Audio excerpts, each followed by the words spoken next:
Ah, yes, we have some growth. Hi, it's Steph, and welcome back to my channel and to my garden.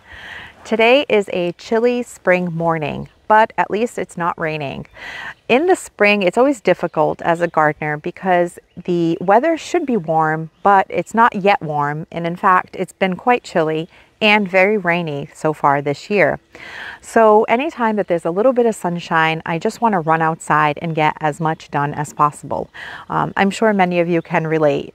We have some friends in the warmer climates that are already enjoying such beautiful spring blooms, and then we have friends in colder climates who unfortunately might still have snow on the ground.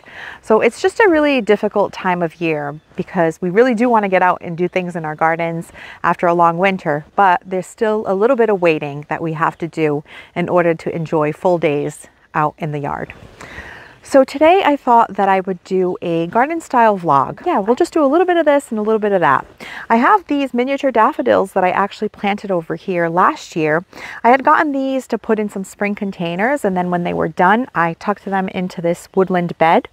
And they're blooming, and I actually just found that they were blooming this morning when I walked back here. They're really cute. They're the tete, the miniature yellow daffodils. I never quite know how to pronounce them, but they're looking really pretty. And I have some grape hyacinth coming up. Let's just go ahead and have a day of doing some garden related things. This big tuft of green foliage that I have at the base of this lighthouse here is called geranium macrorrhizum. And this is a wonderful ground cover type geranium. It stays evergreen for me. It stays this color all winter long, really hardy, and I have it growing under these native scrub pines and oak trees, so there's a lot of root competition here, and it does absolutely wonderful. I actually think I'm going to take some divisions of it and kind of spread it around this woodland bed because it seems to be really happy here. It blooms mid to late spring with these little purple pink flowers that last a couple of weeks, and then you get some sporadic reblooming throughout the rest of the season. The foliage does have a bit of a fragrance, not a good fragrance or a bad fragrance, but it is scented. Some people might enjoy it. And I know that Erin over at The Impatient Gardener, she really uses this in a garden quite a bit. I think she's a fan of it. So geranium macrorrhizum. And check out the lupine that we potted up a couple of weeks ago. These were the bareroot lupine that I got at the Tractor Supply, and we potted them up, and every few days I come down here in the basement and I just check for water, make sure they don't dry out, and they've pushed out a ton of new growth. Now these have a tendency to reach towards the sun, so when I water them, I also rotate them a half turn so that they can grow evenly all the way around. But they're doing really well. I'll start hardening them off in a couple of weeks and plan to plant them out in the garden when all chance of frost has passed. Because this is pretty tender new growth, I don't want it to get zapped by cold temps. So that's the only reason I'm waiting. But if your ground is workable and you buy bare roots, you can actually plant them right in the ground, especially if they're perennials.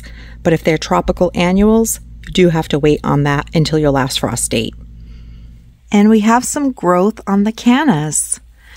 So they had a couple of eyes, but now they're starting to pop through the soil, and this one here. But we don't have any action on the elephant ear yet, so hopefully that will come. Let's check on the winter sowing. I still have to sow my tomatoes and peppers, and I usually do that in April. Ah, yes! We have some growth. These are the onions, and onions are cool weather, so I'm not surprised that we have some growth. I sowed these on February 4th, and yeah, there's quite a few in there, so I will probably plant these out in the next couple of weeks. Another one. This is so exciting. This is spotted bee balm, also sowed on February 4th. So there is some action in the winter sowing containers. Let's see, anything else? The turtle head, the chalone. This is a perennial that we sowed also in a video recently. I'm going to give you guys a look in here. This is really exciting stuff. I always get like a little kid looking for Easter eggs when I am checking out my winter sowing, because I'm always anticipating that I'm going to see some sprouts. And today is exciting because I see lots. This is snapdragons, and I also have quite a few in here as well. This is the Lucky Lips snapdragon. And I have another type of snapdragon. Yes! Some more. So snapdragons, I'm not surprised. Just like the onions, they are cool weather plants. So those did pretty well. And the lettuce and arugula that I sowed just a few days ago, when we did, for spring actually, I community post, I believe I posted that I had done this on the first day of spring, and we have some growth. So let me go ahead and show you some of these.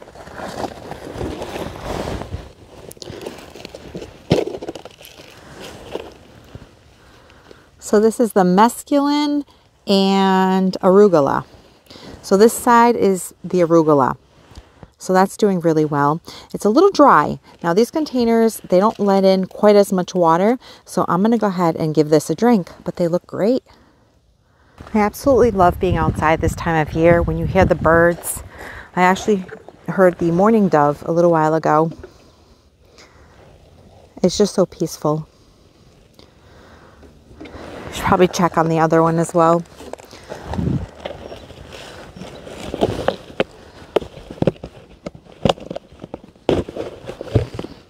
Yeah, we're getting some sprouts in here also. So this one I have cilantro and lettuce. So only the lettuce is starting to sprout so far, the lettuce side.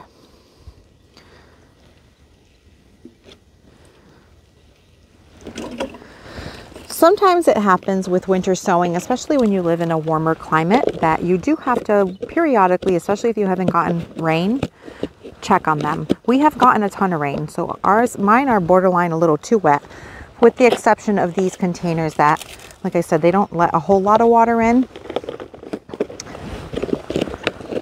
But we have some action in here, so that's all I could ask for. I bought this pump sprayer recently. This is excellent for seedlings. I just got this at the Home Depot. It is called the HDX. It's a 56-ounce spray bottle, and it works similar to those other sprayers that you use in the garden where you have to pump it up to build pressure and then you can spray it. But this has a nice gentle mist, which works wonderful if you're growing seedlings. I highly recommend it. I've been really enjoying this for misting even house plants. It does a really good job. For the last couple of years, I've had a beautiful clematis that is planted here that grows up this trellis and across the fence. And it looked absolutely beautiful when I did my vegetable garden tour last July. It has these really pretty purple flowers. But we had a very drought and hot summer, and I don't know that this clematis was very happy at the end of the season. In fact, I don't see any buds on it. So I'm going to go ahead and do a little bit of inspecting at the base to see if there are any signs of life. All right, so I do think that I'm going to have to come in here and give this a good pruning, like cutting it back quite a bit. I'm kind of newer to growing clematis. I have a couple. They haven't done a whole lot, except for this one. This one did really well. But I am worried about it now because I don't see any new buds across any of these vines, which is what I noticed in one of my front clematises. So let's take a look.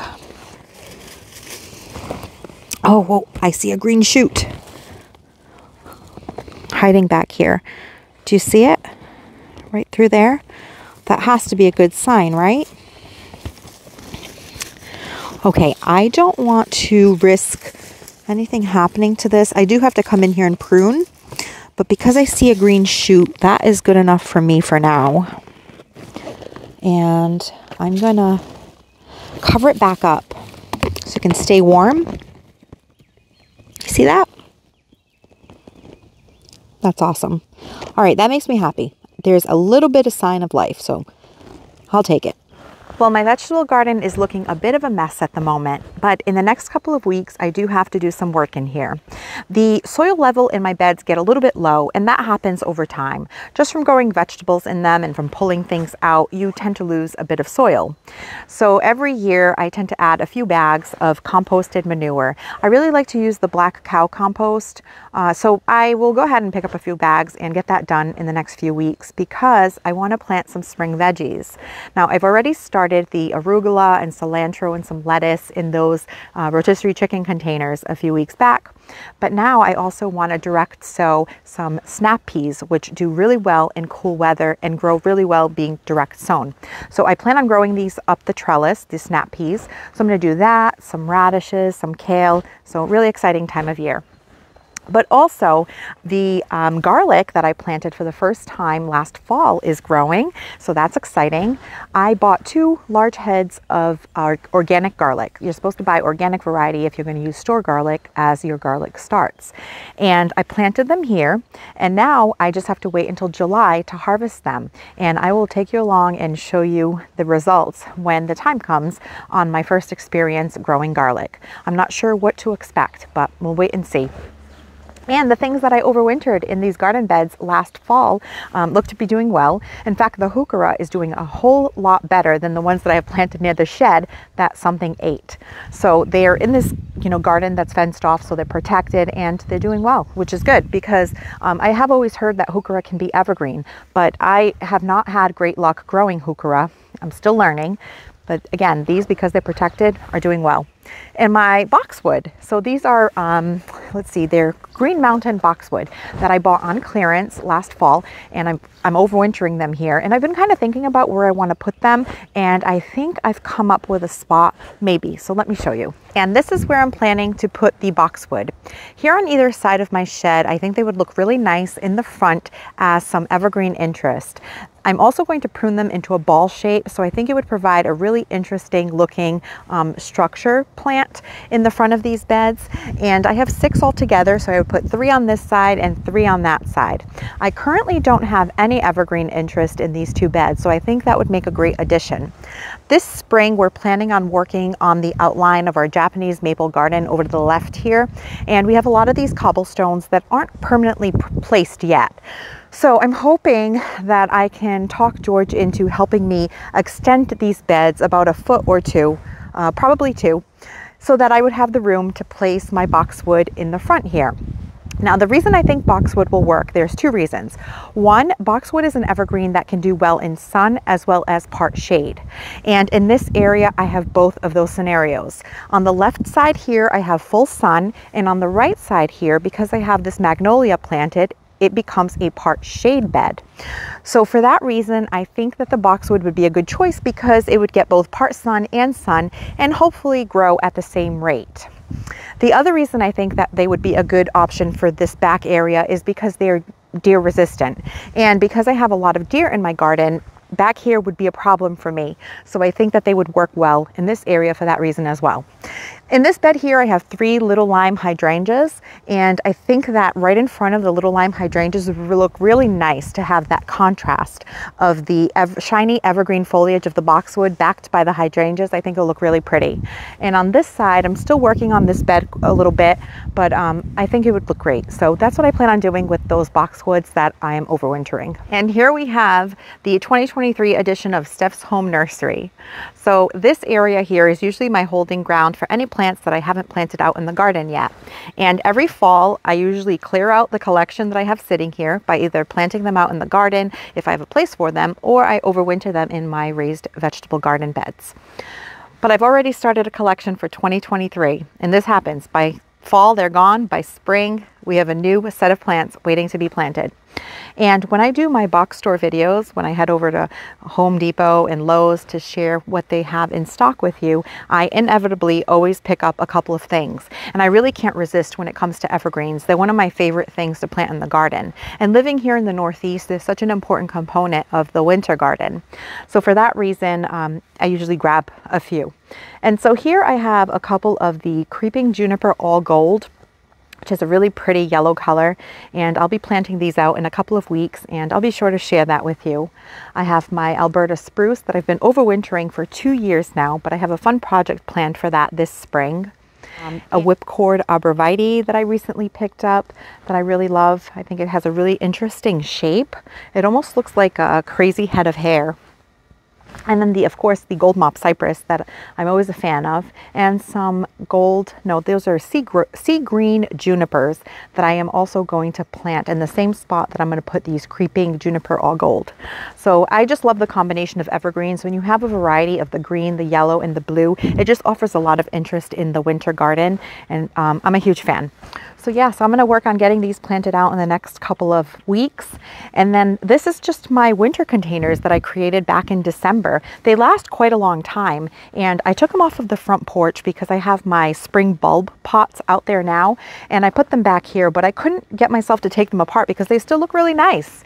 And these are the winter pots are the most low maintenance because the weather takes care of watering them, whether you're getting rain or if you live somewhere with snow, and they look beautiful for quite a long time. So that's what these are here.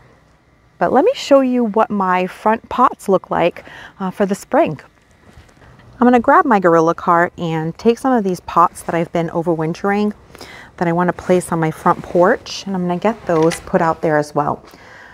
So here are the pots that I'm overwintering in the shed. I have some scabiosa here. This is butterfly blue scabiosa. And I also have some candy tuft. This one is looking better than the other one, but it has a bunch of little buds. And so I have been watering these periodically, so they look okay, but we're getting some rain tonight. And so I think some rainwater will do them some good. So I'm gonna go ahead and get these moved outside. My Dr. Merrill magnolia is about to burst open with the blooms. Currently it has a ton of buds. Some of the blooms have actually already started to open, but it's been kind of cold, so the petals turned a little brown.